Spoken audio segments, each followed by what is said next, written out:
राम मंदिर सिर्फ एक मंदिर ही नहीं है, करोड़ों लोगों की आस्था का प्रतीक है।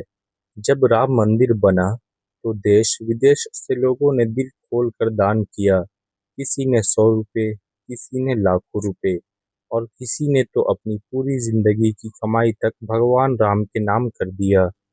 लेकिन अब उसी दान को लेकर ऐसा सवाल उठ रहा है, जिससे पूरे देश को हैरान कर दिया है।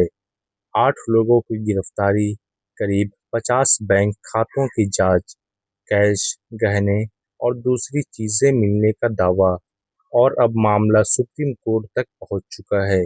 लेकिन सबसे बड़ा सवाल, क्या सच में दान के साथ बड़ा खेल हुआ है, या फिर सोशल मीडिया पर जो दिख रहा है कहीं उससे अलग है? आज की इस वीडियो में शुरुआत से लेकर अब तक की पूरी कहानी समझेंगे। वीडियो को आखिर तक जरूर देखिए, क्योंकि आखिर में हम बताएंगे कि अभी तक क्या साबित हुआ है और क्या सिर्फ जांच का हिस्सा है। तो चलिए वीडियो शुरू करते हैं। 22 जनवरी 2024, वो दिन जिसे शायद करोड़ों लोग कभी नहीं भूलेंगे।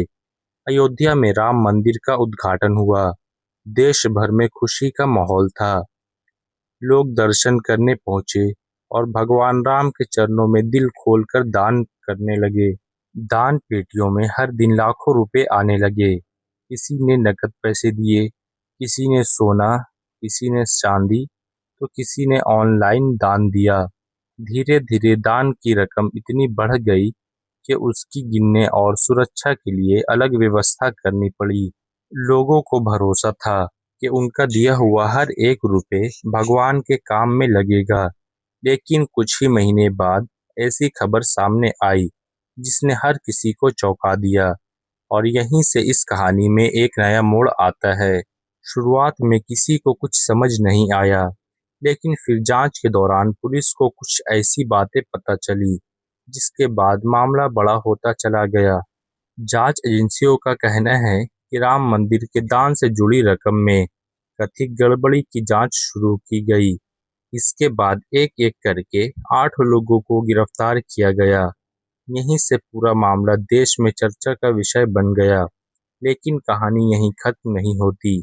जैसे जैसे जांच आगे बढ़ी, वैसे वैसे पुलिस ने सिर्फ लोगों से पूछताछ नहीं की, बल्कि उनके और उनके रिश्तेदारों से जुड़े करीब 50 बैंक खातों की जांच भी शुरू कर दी। जांच एजेंसियां जांच करने वाली यह समझना चाहती थी कि आखिर पैसा कहां गया और कैसे गया, और क्या किसी ने उसे छिपाने की कोशिश की है।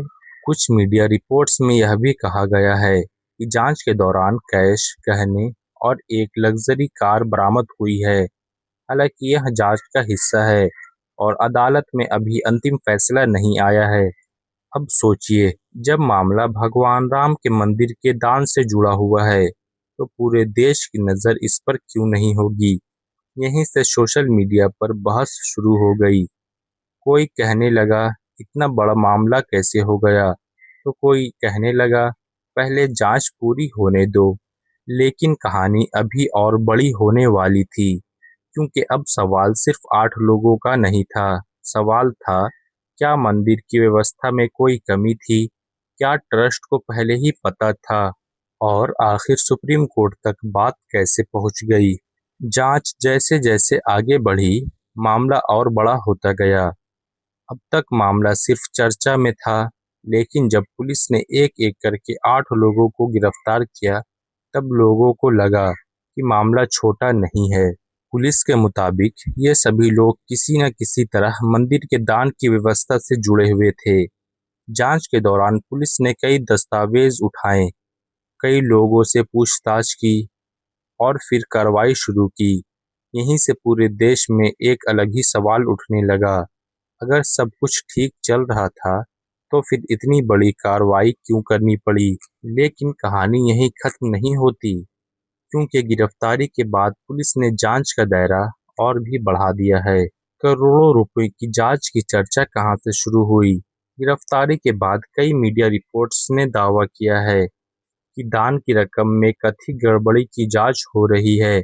इसके बाद पुलिस ने सिर्फ आरोपियों को ही नहीं, बल्कि उनके कुछ रिश्तेदारों से जुड़े करीब 50 बैंक खातों की जांच शुरू कर दी है। जांच करने वाली टीम यह पता लगाने की कोशिश कर रही है कि कहीं दान का पैसा अलग-अलग खातों में तो नहीं छुपा हुआ है या उसकी कहीं इस्तेमाल तो नहीं हुआ है। कुछ रिपोर्ट्स में यह भी कहा गया है कि जांच के दौरान कैश, गहने और एक लग्जरी कार भी बरामद हुई है। लेकिन यहाँ एक बात समझना बहुत ज़रूरी है।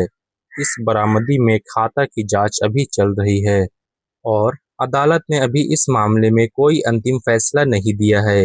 यानी अभी जांच जारी है और पूरी तस्वीर सामने आना बाकी है। अब जानते हैं ट्रस्ट क्या कह रही है, पुलिस का क्या कहना है। अब सवाल उठता है, क्या राम मंदिर ट्रस्ट पर कोई भी आरोप लगा है? इसका जवाब थोड़ा ध्यान से समझिएगा।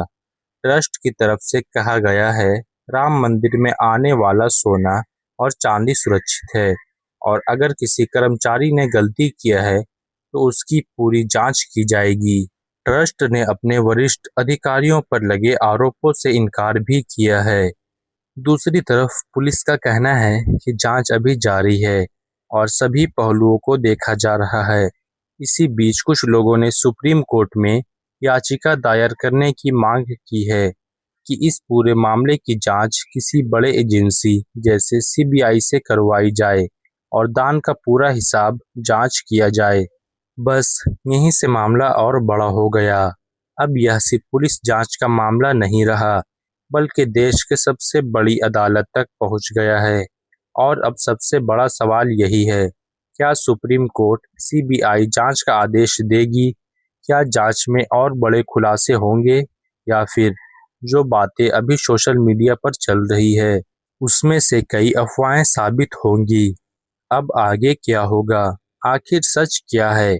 अब तक आपने पूरी कहानी समझ ली। करोड़ों लोगों का दान, जांच, 8 लोगों की गिरफ्तारियां, 50 खातों की जांच और अब मामले देश की सबसे बड़ी अदालत तक पहुंच चुका है। लेकिन अब सबसे बड़ा सवाल यही है, आखिर आगे क्या होगा? मामला सुप्रीम कोर्ट तक कैसे पहुंचा? जैसे जैसे जांच आगे बढ़ी, वैसे वैसे कई लोगों ने सवाल उठाने शुरू कर दिए। कुछ लोगों का कहना था, अगर मामला इतना बड़ा है, तो सिर्फ पुलिस जांच काफी नहीं है। इसी वजह से सुप्रीम कोर्ट में कई याचिकाएं दाखिल की गई। इन याचिकाओं की मांग थी कि इस पूरे मामले की जांच किसी बड़े एजेंसी जैसे सीबीआई से करवाई जाए। साथ ही दान के पूरे हिसाब का प्रोसेसिंग ऑडिट भी कराया जाए। अब इस मामले में 13 जुलाई को सुप्रीम कोर्ट में सुनवाई होगी। यानी आने वाले कुछ दिन इस पूरे मामले के लिए बहुत अहम होने वाला है। लेकिन इसी बीच एक और बड़ा फैसला लिया गया। राम मंदिर ट्रस्ट ने दान गिनने का नियम बदल दिया है। अब दान गिनने वाले कर्मचारियों के लिए एक नए नियम बनाए गए हैं। क्यूआर आईडी कार्ड, ज़्यादा सुरक्षा, डिजिटल रिकॉर्ड और निगरानी पहले से ज़्यादा कड़ी कर दी गई है। रिपोर्ट के मुताबिक इन नए नियमों के बाद दान गिनने वाले कई कर्मचारी ने इस्तीफा भी दे दिया है। यानी जांच एक तरफ चल रही है और दूसरी तरफ व्यवस्था भी बदली जा रही है। अब सबसे ज़रूरी बात, सोशल मीडिया पर बहुत लोग अलग-अलग बातें कर रहे हैं। कोई कह रहा है सब कुछ साबित हो गया, तो कोई कह रहा है कुछ साबित नहीं हुआ है। लेकिन सच इन दोनों के बीच है। अभी तक जांच एजेंसियों ने 8 लोगों को गिरफ्तार किया है। करीब 50 बैंकों की खातों की जांच हो रही है। कुछ कैश, गहने और दूसरी चीजें मिलने की बात सामने आई है। लेकिन अभी तक अदालत ने किसी को दोषी घोषित नहीं किया है। इसलिए अभी किसी को दोषी कहना भी सही नहीं होगा और बिना जांच पूरे हुए किसी को पूरी तरह बेगुनाह कहना भी सही नहीं होगा। यही वजह है कि अब पूरे देश की नज़र सुप्रीम कोर्ट की सुनवाई पर है। अगर कोर्ट सीबीआई जांच का आदेश देता है तो मामला और बड़ा हो सकता है। अगर नहीं देता है तो मौजूदा जांच आगे बढ़ेगी। यानी इस कहानी का आखिरी अध्याय अभी लिखा जाना बाकी है। दोस्तों, राम मंदिर सिर्फ एक इमारत नहीं है, ये करोड़ों लोगों की आस्था है और जब आस्था से जुड़े कोई सवाल उठता है तो उसका जवाब भी पूरी ईमानदारी से मिलना चाहिए। अब देखना ये होगा कि जांच आखिर कहां तक पहुंचती है, सुप्रीम कोर्ट का फैसला क्या आता है और क्या सच्चाई सामने आती है। हम इन मामलों की हर नई अपडेट पर नज़र रखे हुए हैं।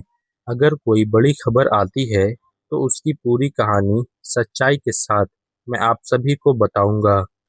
अगर आपको ऐसे रिसर्च वाली, बिना अफवाह और पूरी जानकारी वाली वीडियो पसंद आती है तो वीडियो को लाइक ज़रूर करें, चैनल को सब्सक्राइब ज़रूर करें और कमेंट में बताएं और आपकी राय में इस मामले की जांच किस तरह होनी चाहिए।